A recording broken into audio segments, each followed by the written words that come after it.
I want to begin with a very simple question.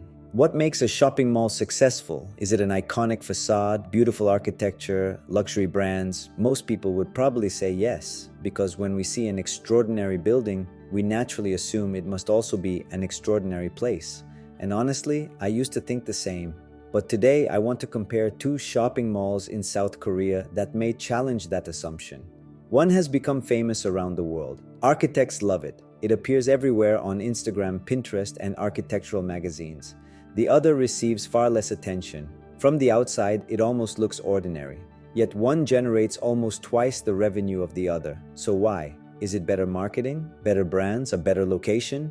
Or is there something much deeper happening? I believe there is. And the answer has very little to do with the facade. Instead, it has everything to do with how people experience space. Today, I'd like to share that story because I believe it perfectly explains one of the most important ideas behind design beyond form. Let's begin with the Galleria in Gwanggyo. I have to admit, I genuinely like this project. Whenever I see photographs of it, I immediately become curious. How did they build that facade? What material is it? How does the structure work? The architects created something that feels almost like nature itself. The surface wraps around the building like a giant rock formation. It feels organic, random but natural, unexpected. As an architect, I naturally appreciate this kind of creativity. In fact, I often explore similar ideas in my own projects. This building has become one of Korea's architectural icons. People travel there, photographers love it, architects study it. It captures attention almost instantly. And that's exactly what architecture should do. It should inspire curiosity. But then I started asking myself another question. Is attracting attention enough? Because architecture is not something we only look at. Architecture is something we enter, something we move through, something we experience. And that is where things become interesting. Now let's step inside. At first, everything feels elegant. Luxury brands, beautiful finishes, comfortable lighting, nothing feels obviously wrong. But after spending some time there, I began to notice something. The space feels surprisingly compressed. Retail shops are stacked floor after floor. The circulation follows relatively narrow corridors. Visual connections between floors are very limited. Unlike many contemporary malls, there is no large central atrium that allows your eyes to travel naturally through the building. Instead, each floor feels almost like its own enclosed world. You finish one level, take the escalator, arrive on another level, and the experience begins again, almost like moving from one room to another. Now, this wasn't a mistake. In fact, it was a very logical design strategy. For decades, department stores in Korea followed exactly this model. Land was expensive, cities were dense, every square meter mattered. The objective was simple: maximize retail area. Every floor became another opportunity to lease shops. Women's fashion, men's fashion, children, home goods, cosmetics. Each department occupied its own level. If you think about it, it's actually very similar to a traditional street market. Many small shops, very close together, organized by category. The only difference is that instead of spreading horizontally, everything was stacked vertically inside one building. 20 or 30 years ago, this made perfect sense. People had never experienced large mixed-use shopping destinations. Simply walking into a climate-controlled department store felt exciting. Compact spaces didn't feel restrictive. They felt practical, efficient, comfortable. But today, the world has changed. People travel, people use social media, they've visited airports, resorts, shopping malls, and public spaces all around the world. They've experienced what generous public space feels like. And once you've experienced that, your expectations begin to change. Today, people don't visit shopping malls simply to buy things. They come to spend time, to meet friends, to relax, to have coffee, to enjoy the atmosphere. They don't just want to shop. They want to experience the place. And this is where I believe the Galleria begins to reveal its biggest limitation. Its exterior promises something extraordinary. But inside, the spatial experience still follows a department store philosophy developed decades ago. Now let's compare that with Hyundai Seoul. To be honest, if you only looked at the building from outside, you might not think it was anything special. Compared to the Galleria, it isn't trying to become an architectural sculpture. Some people even think it looks rather plain. Personally, it reminds me of the Centre Pompidou in Paris. Interestingly, both buildings were designed by the same architectural firm. the structural system is clearly expressed on the exterior, allowing the central interior space to remain largely column-free. The building does not try to hide how it stands. Instead, the structure itself becomes part of the architecture. And I actually admire that approach because throughout history, great architecture has often celebrated its structure. Think about Roman arches, think about Gothic cathedrals, think about great domes. The structure itself creates the beauty. Hyundai Seoul follows a similar philosophy. But the real story isn't outside. The real story begins the moment you walk inside. Almost immediately, you feel something completely different. Instead of moving through narrow retail corridors, you're greeted by an enormous open atrium. Natural daylight pours deep into the building. Suddenly, your eyes can travel upward across multiple floors. You can immediately understand where you are. You can see people walking above you, children looking down from upper levels, restaurants, sky gardens, events. Everything feels connected. Instead of walking from one enclosed floor to another, you experience one continuous public space. It almost feels like walking through an indoor city.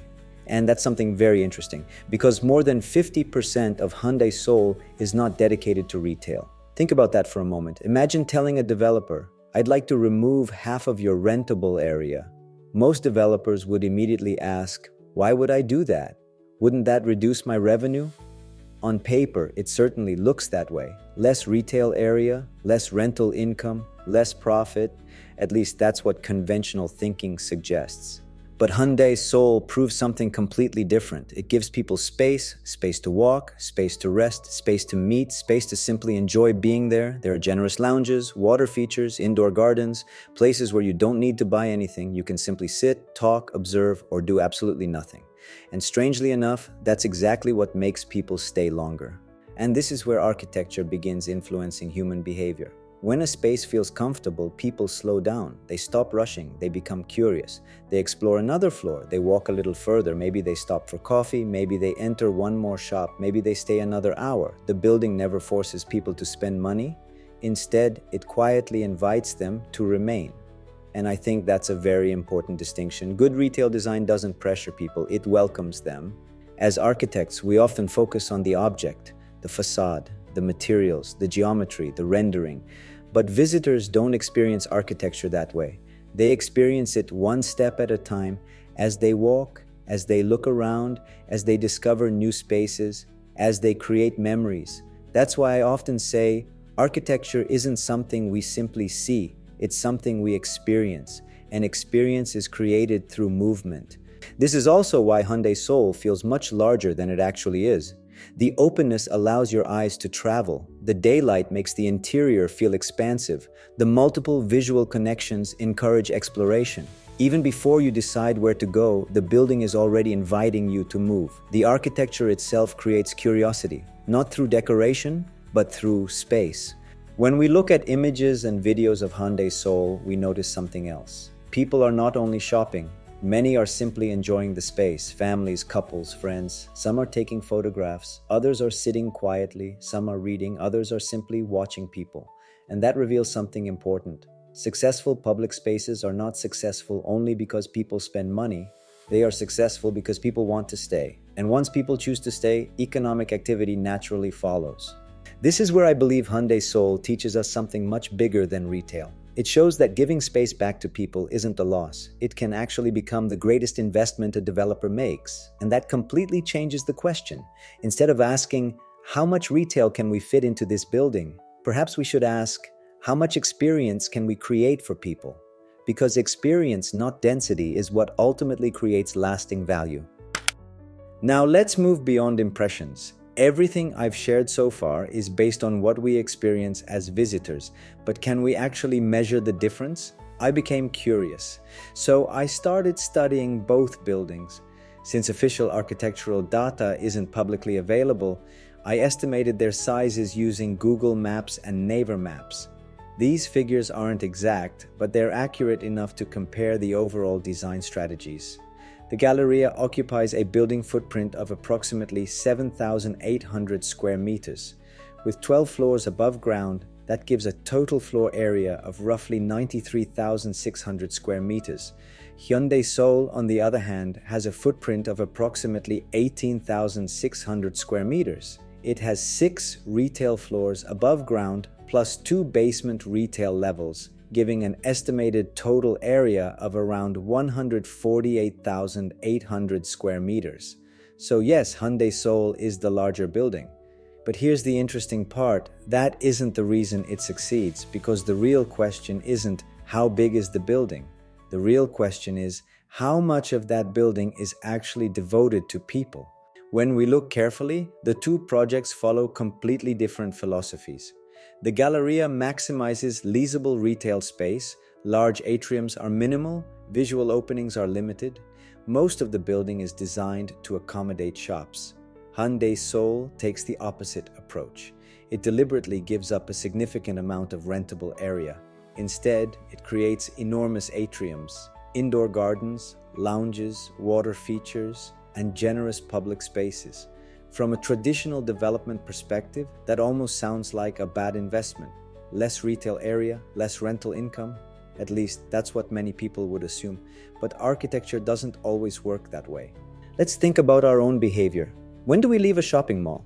Usually when we've finished buying what we need. But when do we stay? We stay when the place itself becomes enjoyable, when we feel comfortable, when we feel relaxed, when we become curious, when walking itself becomes part of the experience.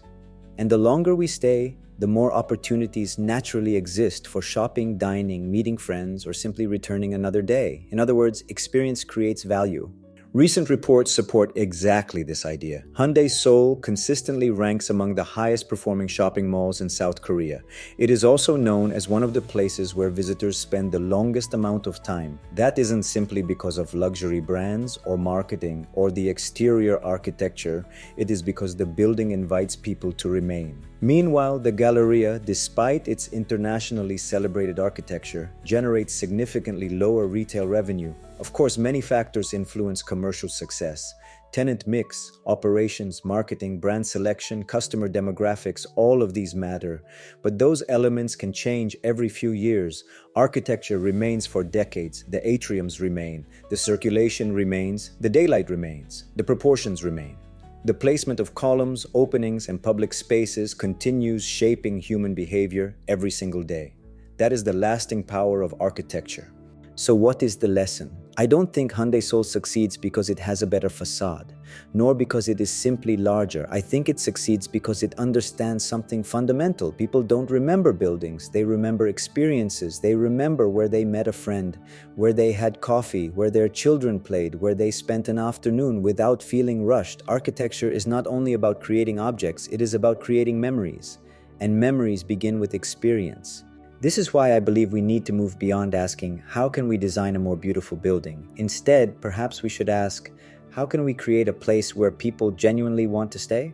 Because once people want to stay, everything else begins to follow. Community, business, identity, even profitability. This, to me, is the essence of design beyond form. Not designing for photographs, not designing for awards, not even designing for architecture itself, but designing for people.